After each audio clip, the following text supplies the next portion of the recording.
Ice and snow in the forecast. We'll tell you when and where it will hit. Also, the OU Regions call a special meeting and say goodbye to Payless shoe stores. This is OU Nightly.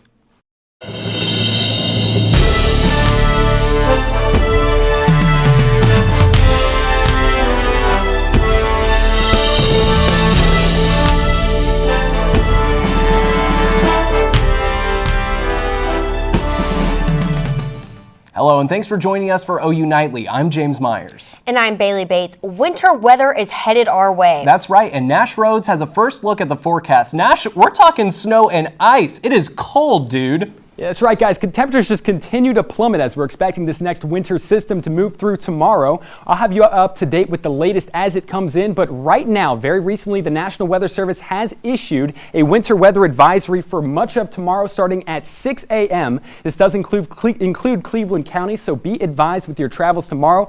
For more information on how to stay safe, we've got extended team coverage with Taylor Cox. Taylor?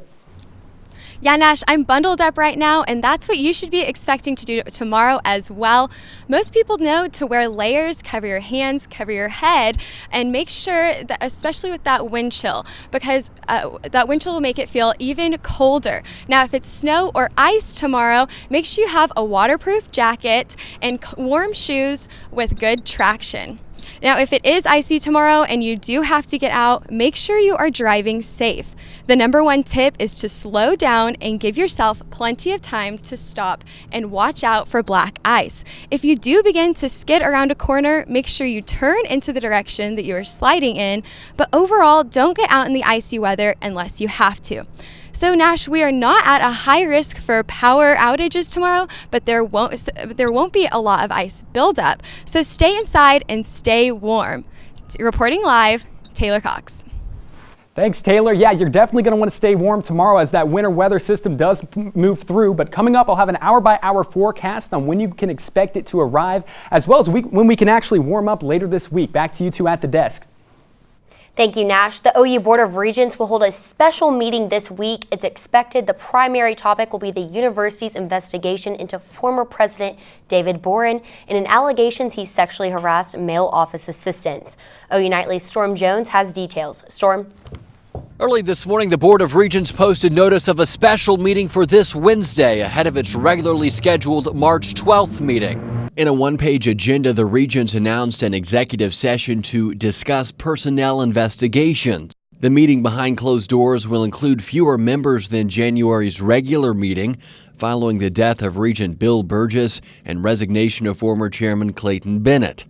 The Oklahoma newspaper first reported one of the largest law firms in the country is investigating former President David Boren. Anonymous sources tell the paper Boren is being investigated for sexually harassing male aides. Board Chairwoman Leslie Rainbolt Forbes says in a statement, "We are not rushing to any judgments and are certain the truth will rise to the top," adding, "At that time, we will absolutely and aggressively do the right thing." Boren's attorney denies any wrongdoing and calls the investigation a character assassination. And while no decisions or actions are expected to be taken at this Wednesday's meeting, OU Nightly will have a crew there, and of course, we'll keep on top of this story for you. Reporting from the South Oval, I'm Storme Jones. And the special meeting will take place at the OU Health Sciences Center in Oklahoma City at 9:30 Wednesday morning. The Regents meeting comes on the heels of several racist incidents involving current or former OU students. But as Ashley Eddy explains, Oklahoma is not the only place seeing a rise in racism. For OU students, it's easy to remember the SAE incident. Now, it's the students in blackface. But what about on other college campuses? R.B. Slater, the managing editor for Journal of Blacks in Higher Education, says some of the biggest racist incidents across universities have been seen at the University of Hartford, University of Maryland, and the University of Chicago. At the University of Hartford, a white woman student put on social media that she did several things to intimidate her African-American roommate. The University of Maryland had a murder occur as an African-American man stood waiting for an Uber. At the University of Chicago, an African-American mail carrier. And R.B. Slater said that many campuses are cocoons and students don't know what is happening at other colleges. And today is President's Day, but some Americans are gathering to protest President Trump's recent declaration. Marisa Nuzzo has details from the News Center. Thanks, Baylee. Many gathered in Washington this morning to protest President Trump's national emergency declaration. Although many citizens are upset with the matter, the opinions on the national emergency vary among the officials in D.C.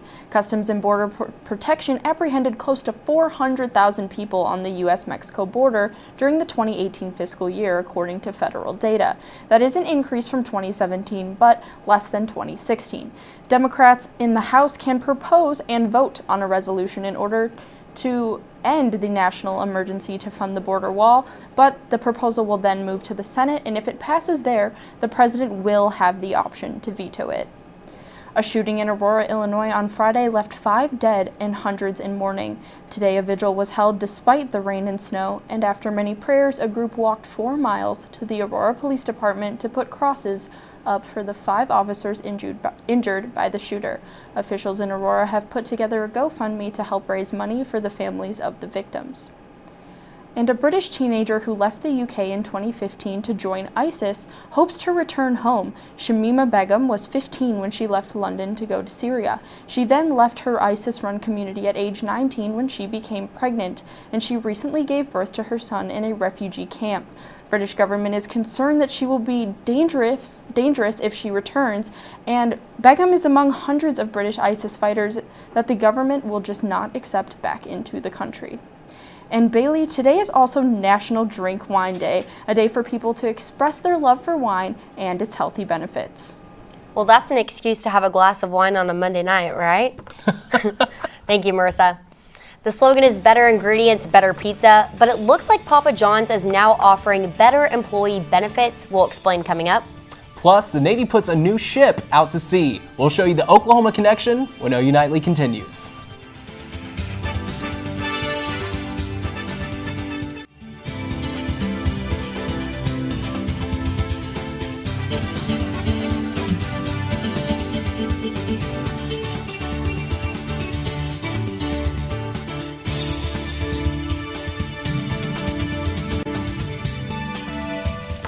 Welcome back, everyone. Shoe shopping is about to be a lot harder for customers looking for a bargain deal. Meridith Mulkey has details in today's Money Matters. Meridith? The biggest closing by a single chain resale store this year was announced over the weekend. Payless is shutting down all of their 2,100 stores across the U.S. and their online sales. There are more than a dozen Payless stores in Oklahoma, with one Norman location in the Sooner Mall. I called the Norman Payless and was informed that the store will officially close when all inventory is gone. The shutdown of Payless nearly doubles the number of retail stores set to close in 2019. Liquidation sales will begin this Sunday. And Uber is looking to boost their revenue this year after losing nearly $2 billion last year. The company released its financial results Friday, showing a loss of $1.8 billion. Surprisingly, this is better than the company did in 2017 when they reported $2 billion loss. But 2018 wasn't all bad for Uber, as it hit $3 billion in revenue in the final 3 months of the year. And Papa John's employees are getting the offer of a lifetime. The pizza company is giving employees the opportunity to get a college degree. Free tuition will be given to around 20,000 workers in the franchise, while 70,000 will receive reduced tuition. The catch: classes must be taken at Purdue University Global, an online college that offers several degree programs. The initiative, Dough and Degrees, is available to employees pursuing undergraduate and graduate online degrees. Guys, they might be seeing a lot of new application forms coming in their way. Absolutely. You know, when I worked at a pizza shop, I actually did. I got paid $1.25 an hour and rarely got tipped. So that's a deal. Yeah, I worked at a pizza shop too, but I actually got tipped. So I kind of had it a little bit better than you. But let me just tell you, those benefits coming from Papa John's, that's probably the way to go. Yeah, sounds good to me. Absolutely. Thank you, Meridith. Last Saturday, a new ship joined the Navy fleet named after the second biggest city in the state, the USS Tulsa. The warship is an Independence-class littoral combat ship that's designed to patrol coastlines with cutting-edge technology, and it is the 8th ship of its kind in the fleet. USS Tulsa is expected to reach the 50 miles per hour in water as shallow as 15 feet deep, and features electronic components made by Tulsa firm U.S. Pioneer. This is the second ship named after the city of Tulsa. And will winter weather cancel classes? Find out how OU decides if campus is open or not. And winter weather advisories are already being issued. Nash will have the latest on that. Yeah, that's right, guys. We got a wacky winter weather day right up ahead. I'll have your details.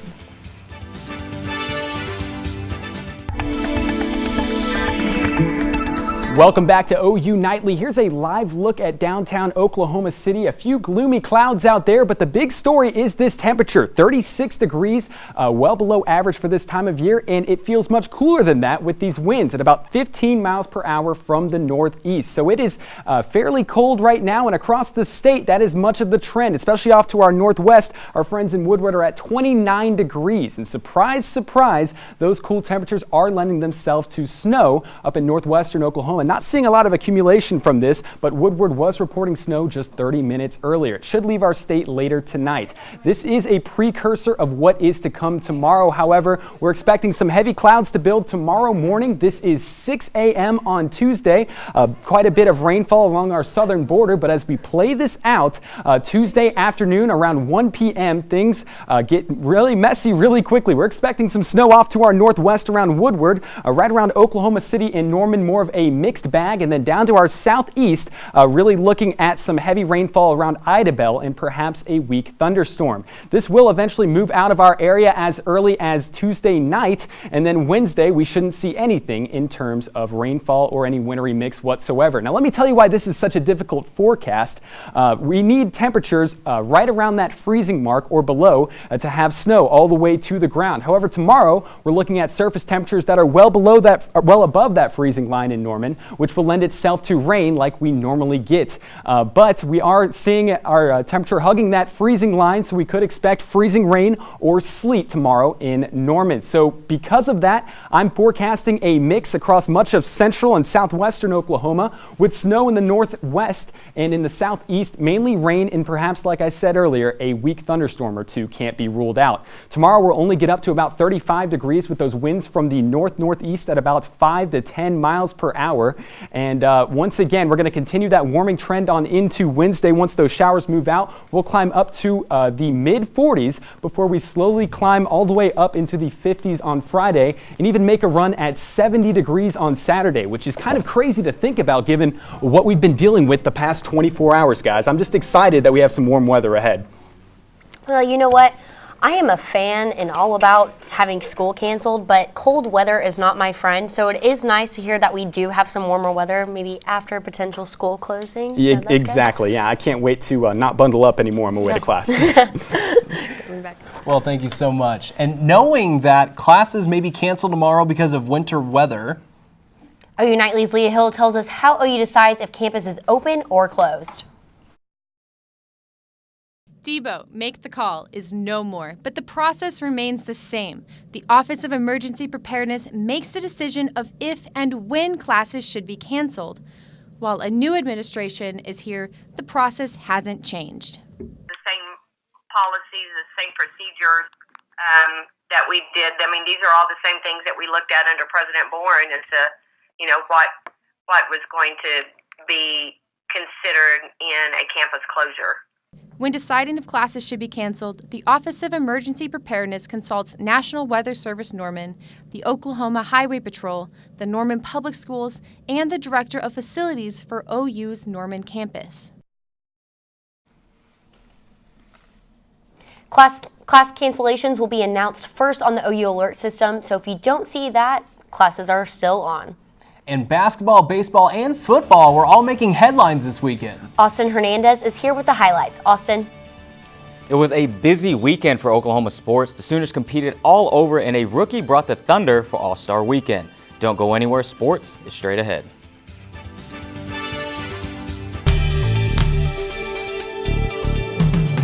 Welcome back. Former Oklahoma wideout Marquise Brown will not be participating in the Combine or Oklahoma's Pro Day due to foot surgery he received last month. The injury came during Oklahoma's Big 12 title game against Texas back in December.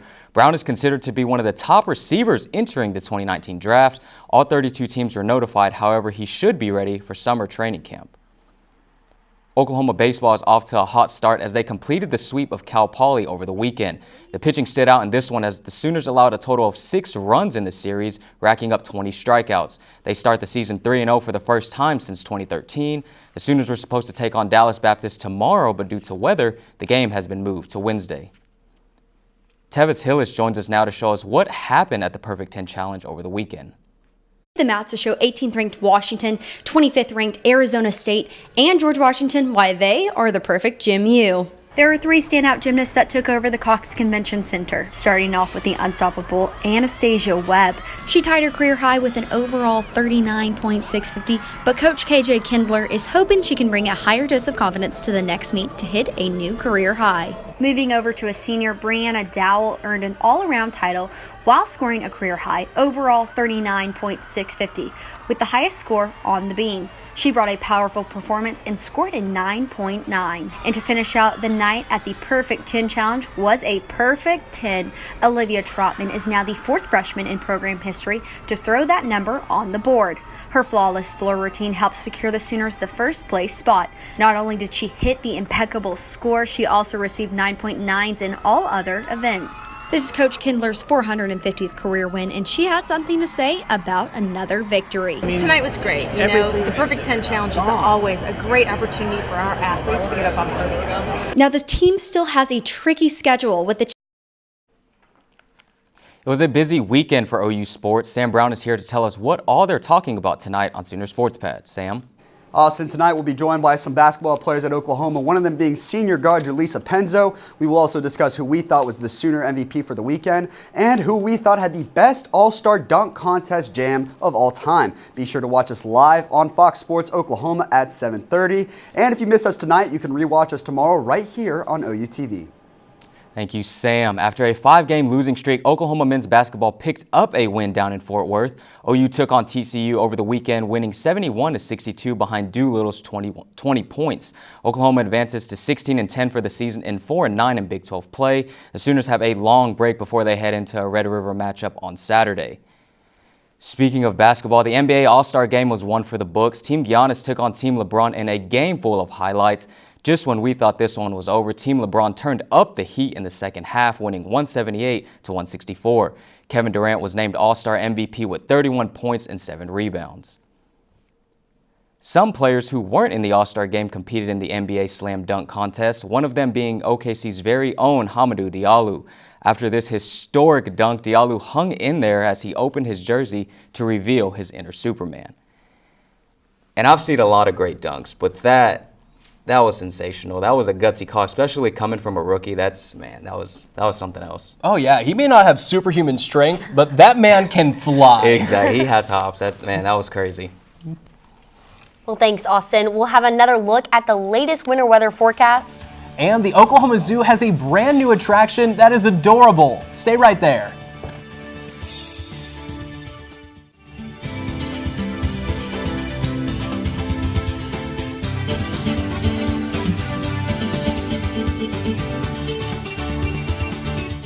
I'm Skylar Tallal at the OU Nightly Update Desk. The sailor George Mendonza from this iconic 1945 Times Square picture called The Kiss has died at age 95. This photo became one of the most famous photographs of the 20th century. Mendonza's daughter said he fell and had a seizure on Sunday at the assisted living facility where he lived with his wife of 70 years. That's it for now. Back to you in the studio. The Oklahoma City Zoo might be showcasing a new animal in no time. A litter of mountain lions from the wilderness in South Dakota have been rescued and brought all the way to Oklahoma. Here's Tyler Boyd, the zoo's curator of hoofstock, with more. The orphan cubs were found by the Department of Parks, and per their policy, they're no longer releasable back into the wild, so they looked for accredited institutions to rehome any animals that are found. The Oklahoma City Zoo was lucky enough. We responded quickly because we had space available and we were able to provide these guys with a home. The zoo plans on keeping 2 of the playful cubs, so you will be able to see them out on the zoo grounds in the near future. And joining us, Nash has an update on the winter weather. Yep, we got a new update. We do have a winter weather advisory in effect. This is until 12 a.m. on Wednesday, basically all of tomorrow.